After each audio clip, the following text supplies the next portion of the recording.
Civil engineering is everywhere. It's in every road you drive. It's in the clean water you drink.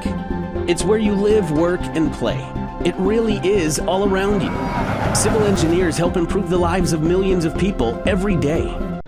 Civil engineering is a major to consider if you want to design bridges, dams, roads, tunnels, buildings, railroads, pipelines, and even some civil engineers will work on aircraft or spacecraft structures and more. But depending on what projects you want to work on and what aspect of those projects you want to work on, you will go into certain subfields which can lead to very different career paths.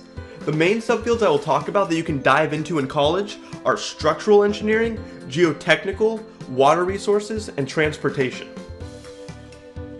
All civil engineers will take mostly the same classes their first few years and learn the very basics of all of these subdisciplines.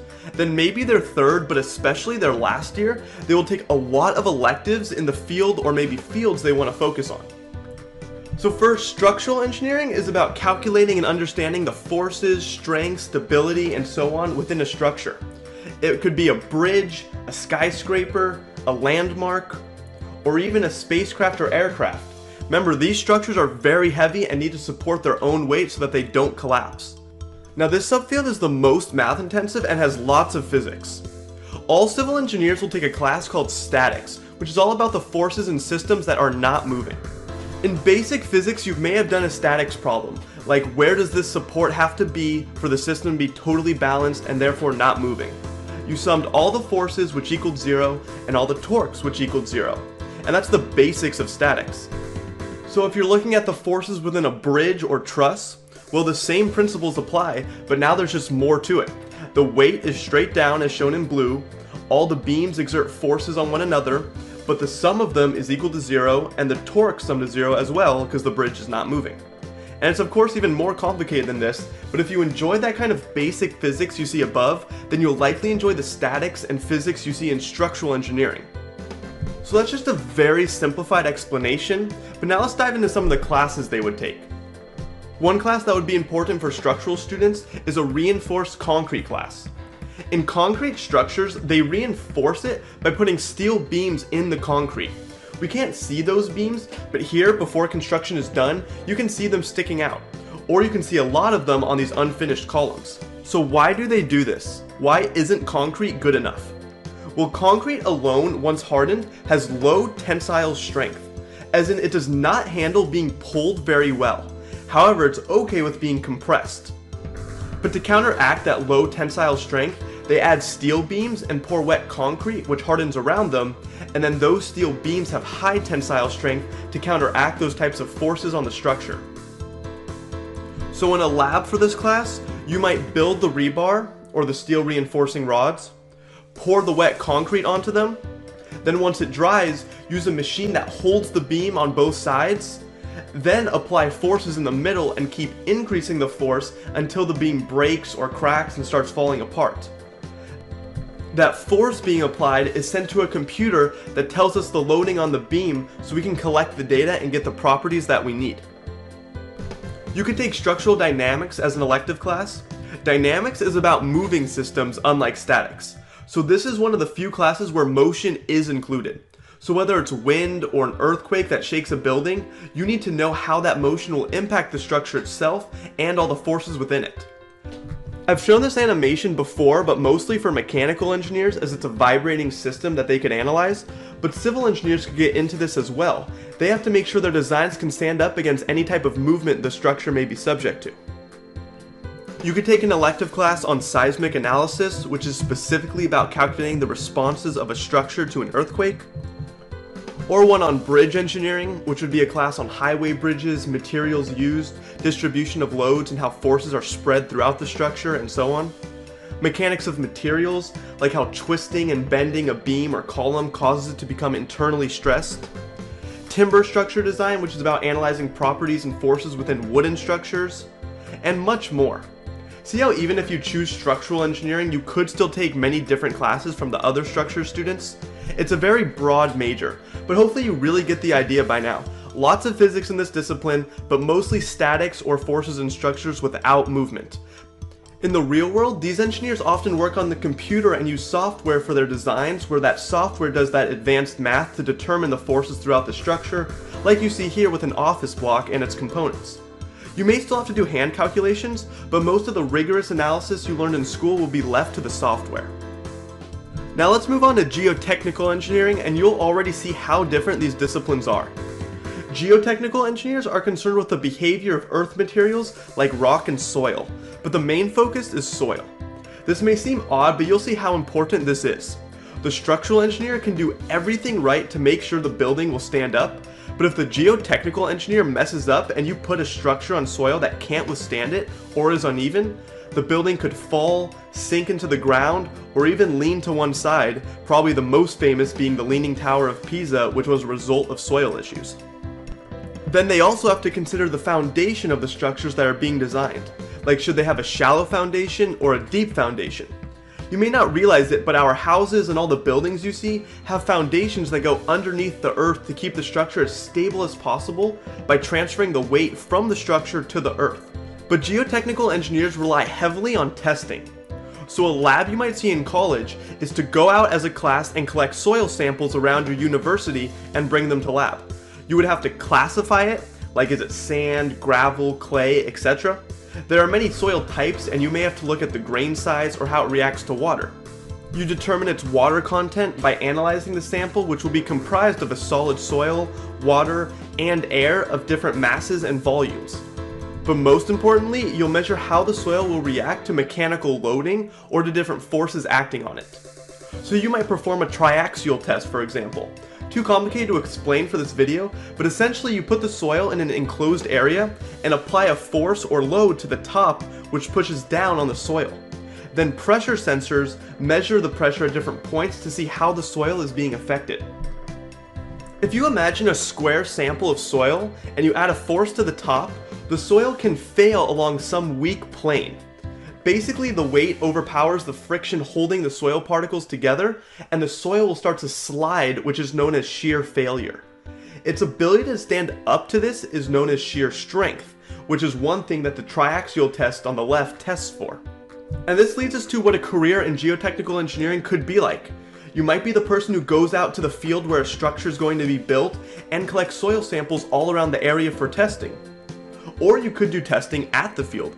One of the most used tests right now in this field is cone penetration testing, where a large truck goes out to the field which has all this equipment on it, and a cone is pushed into the soil, and the pressure will be monitored by a computer on the truck as it moves through the soil into the earth. Based on the pressure, you can analyze the soil mechanical properties. Or maybe you could work in a lab where you would do the testing on the soil after it's been collected, like I showed with the triaxial test. Or maybe you could work on the computer and input the different types of soil from the various locations at the site, so you can digitally lay out the area that the structure will rest on. So you could be in the field, in the lab, or on the computer. Your elective classes could include geotechnical earthquake engineering, which would be like learning the dynamic behavior of soil as opposed to the structure itself. Then slope stability analysis and how to safely design structures on slopes. An example would be an embankment dam. Analysis of deep foundations, where the structure goes deep into the earth for a stronger support, like for skyscrapers. And of course, there are many more classes. Now let's move on to water resources engineering. This is about the design of systems to manage human water resources. They could work on a water treatment facility, designing dams, pipelines, channels, canals, and so on.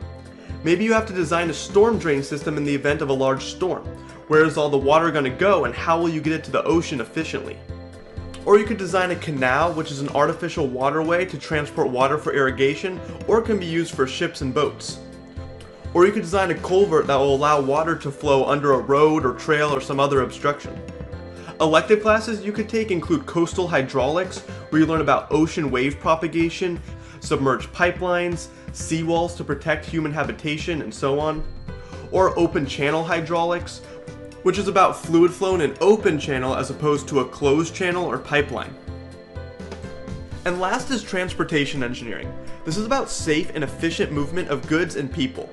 These are the engineers who design streets, roads, highways, railroads, public transportation systems, and even airports. So maybe this engineer has to look at the kind of demand from a new development. whether it's a new stadium in your city, all the way to a new grocery store in a new location. This is going to cause new types of traffic throughout the area. The engineers would try to optimize how the new development impacts existing traffic. They would look at data from other similar places to see what kind of traffic they get, then try to make improvements where possible. It could be simple, like adding a bus stop in the nearby area, all the way to expanding the roadway to allow for more traffic. They could work on the geometrics of the roadway, such as what radius of curvature does an off-ramp have to be for a car going 55 miles per hour so the tires won't slip. Or if they're going up an incline, the driver needs to see far enough ahead of them to stop if there's a sudden obstacle. Or what do the cross sections of a freeway need to be for the lanes and the shoulders to accommodate the amount of traffic that's expected? Or let's say a highway interchange is being designed. A structural engineer would make it stable and design the structure itself, but the transportation engineer would determine maybe how many lanes are needed for the interchange based on traffic, or how the merging should happen to maximize safety. They make sure that the layout is designed to maximize traffic flow and safety rather than the physics of the structure itself. Often these engineers evaluate potential improvements to cities in terms of transportation rather than create a totally new design. As in, you probably haven't had many new highways put into your city in the last few years, but there's probably been plenty of construction, whether it be adding an express lane or a bike lane, etc. So they might not create a new bus transportation system, but they may optimize the existing one. Maybe they take data from how many people get on the bus, how long the bus takes to complete its route, how long people are waiting for the bus, and so on to optimize the route, the amount of stops, and more. Your career will also likely involve a good amount of computer work. You might have to create a layout of the new lane, off-ramp, bridge, or whatever you're designing on AutoCAD, which is a very important software for civil engineers. Or you could use software to analyze and simulate traffic. You could actually lay out the roadway of a city and use collected data of traffic during different times of the day and simulate new additions. Like you could add in a stoplight somewhere and see what the new traffic would be like. Or you can make a minor change, like make a certain stoplight stay green for just a few seconds longer and see how it affects traffic on those streets. And just note, this is not a very math-heavy field. In fact, it's probably the least math-intensive of the 4 subdisciplines I've talked about. It's more about taking data and analyzing it. Even when I talked about the radius of curvature and how fast someone should be going, you won't use the coefficient of friction and do circular motion physics or anything like that. You use even simpler equations to get what you need. Now that's all the main subdisciplines of this major, but there are some final thoughts I want to include. If you're watching all this and are more interested in the artistic aspect of building and structure designs, then architecture will be better for you. Architects deal more with the floor plans, spatial concerns, and the shape and design of the buildings. They have to have an understanding of structures and physics, but not quite as much as a structural engineer. They would hand off their design to the structural engineer, who would really make sure the entire structure could support itself, and they would deal with more of the technical work. Then, if you want to be the one who puts on the hard hat and does all the hands-on work with the machines and physically builds the structures, then construction will be better for you. But then there's also construction management, which you can still get a job in as a civil engineer. Construction companies will hire civil engineers because of their technical background. Construction is the hands-on part, but construction management is more about guiding the construction, putting together schedules, budgeting, and figuring out how all the pieces will come together.